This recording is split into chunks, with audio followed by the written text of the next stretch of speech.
In 3 minutes, you're listening to Night Dreams Talk Radio After Dark with my good buddy, James Christbaum, and me, Gary. And again, if anybody's being abused by a family member, call 911. Don't wait.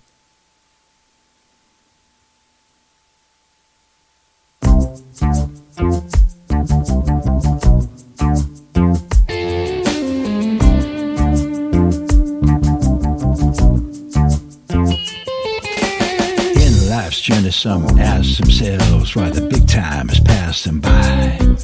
They want it all and they want it now. No need to wonder how or why. They decide to make a connection with the bearer of light from the other side. It's a self-centered new world reflection.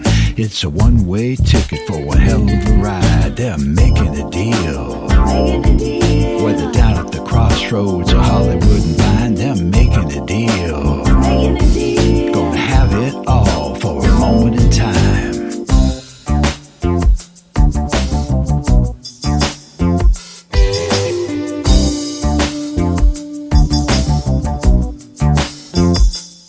You may be a kingpin drug dealer who wants the competition out of the way. You may be an elite politician who wants total control and a power play. You may be an aspiring entertainer who wants to have their name in lights. You may be a four-star general who wants the upper hand in a global fight. They're all making a deal. With the chief light bearer from the other side, they're making a deal. It's an alternative thing for one hell of a ride.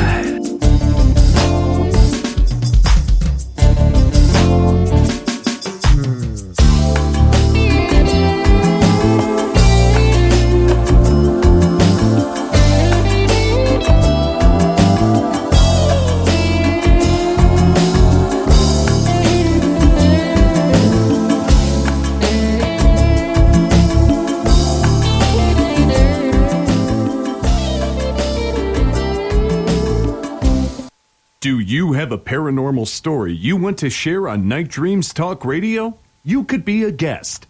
Email us at nightdreamstalkradio@gmail.com. If you would like to hear Night Dreams Talk Radio on your local radio station, let them know. Tell them to check out www.nightdreamstalkradio.com, and thank you. You're listening to Night Dreams Talk Radio After Dark with our host, Gary Anderson. And that is me. Boy, every time I always get caught on these intros because some of them are a little bit longer than the others. I was swallowing a sip of tea when that thing ended. Boy. Anyway, tonight we have James Christbaum here filling in with me. And James, who's our first guest tonight coming up at the top of the hour? Our first guest is Jeff Krause. He's the head MUFON in the state of Southern California, and he's got years of experience in investigations of these phenomena. So it's going to be very intriguing and interesting and informative.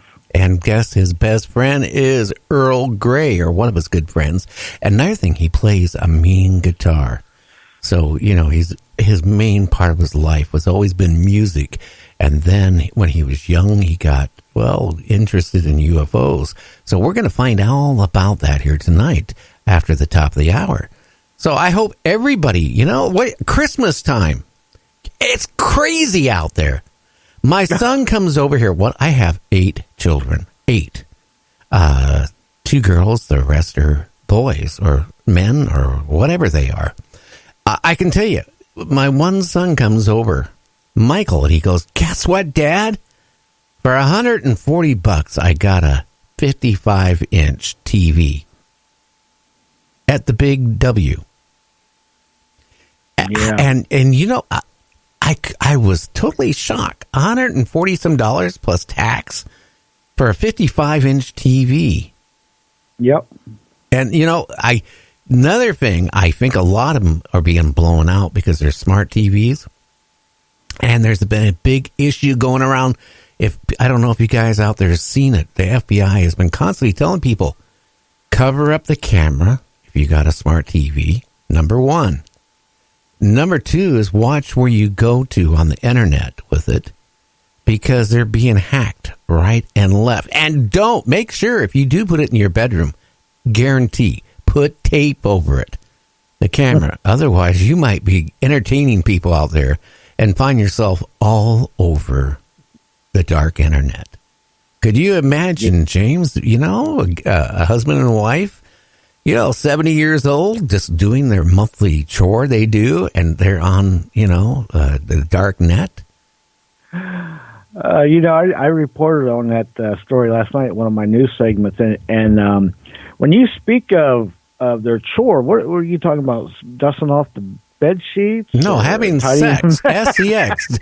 One of my kids, the day before yesterday, comes up to, he goes, well, it was actually yesterday. He goes, when I was talking about, elderly abuse and all this stuff, he comes up to me, he goes, well, I just don't want to see you and Mom going through this anymore because you guys don't have much time left. The guy's 28, 29 years old. He's sitting there saying, hey, I don't have much time left. Hey, I could have 1 minute. I could have 20 years. Okay. He could have 1 minute or 50 years or 40 years. But you know what? You don't you're not going to win brownie points with me, son, by saying, I just want your, last of your life, what little bit you got left, to be nice. Well, I don't need to hear that. I mean, that is just as depressing as some of the other crap that has been going on. Ooh, I said the crap word. But anyway, that's okay. Your son meant well, though. He meant well. He meant very well. But I tell you what, it really, between everything, it really even made me more depressed. Oh, God. I only got maybe a few years left to live. Oh, come on. I'll be 95 years old and still be doing Night Dreams Talk Radio with my sexy voice. Well, at least you got your voice going on and your confidence, so you'll be good. Yeah. Instead, I had the choice, James. I can go get plastic surgery.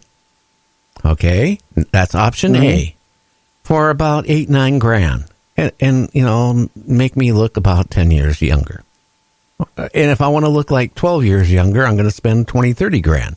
Okay, that's number A. Number B is I buy this stuff you can made from shellfish that you put all over your face, or Preparation H, and it makes the wrinkles go away for about 10 minutes. Great for a photo shoot. Option B, or C, I should say, you get some of the software like some women do on different medias. I'm not mentioning which one. They're 50 years old or 60 years old or 70, but they use the software to enhance them, and all of a sudden they look 35 or 40. Hey, that's cool. I could do all those, right? No. Yeah. My option would be option D. You know what that is? Just work out and let it age naturally. No, go have my vocal cords tightened up.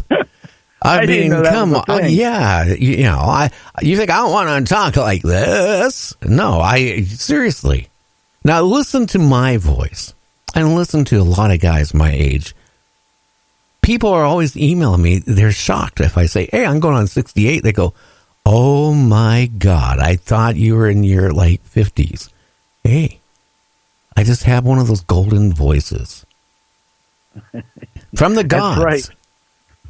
From the gods. You should hold on to that. That's all I got. I certainly didn't get the body or the looks, but I got the voice. That when I was a teenager, I'd be talking to girls on the phone. One of your friends say, hey, this girl will be perfect for you. Here's her number, Hollywood 11270. Okay, so you call her up, and ask her out on a date because he says she's good looking. Okay, can you imagine how disappointed they are? After we talk for about a week or two, we agree to go to the roller skating rink, roller skating, right? Yeah. You could hear him in the bathroom going, because they were so disappointed in how I looked. But over the phone, they would say, oh, you have such a sexy voice. Hey, what can I say? God gave me something. So I could have been I was a good radio announcer. I mean, I could sell somebody their shorts, even if they were clean or Well, not clean. Just because my voice intrigues people. But that's all I have going for me. Then that's what I do. But you know what? If next time my son says that to me, you know what I'm going to do to him? Oh, please tell us. I'm going to go into his favorite food, and I'm going to take Preparation H and put it in his burrito. Oh, God. Okay? And his mouth is going to swivel up where he can't talk for a week. It's going to do something. He won't have dry mouth anyway, that's for sure. Gee. I don't think he'll have a mouth at all. It'll be all, you know what I'm saying? Yeah, I know what you're saying. You know, you got to work with what you got, and you got to capitalize on your assets. If your asset is your voice, then you've done a very good job at marketing that in the right applications. Well, that's all I got. But anyway, again, I got a lot of emails from the last couple, not last night, but the night before and the night before and the night before and the night before. Aliens. It's kind of a mixed thing going on here. About half the people say there's no such thing as UFOs, no such thing as aliens and alien abductions and implants. What? And then what? Yes. What? Yes. And then I get about equal amount saying, yes, there is UFOs. We're being, you know, whatever what's happening on our planet with aliens.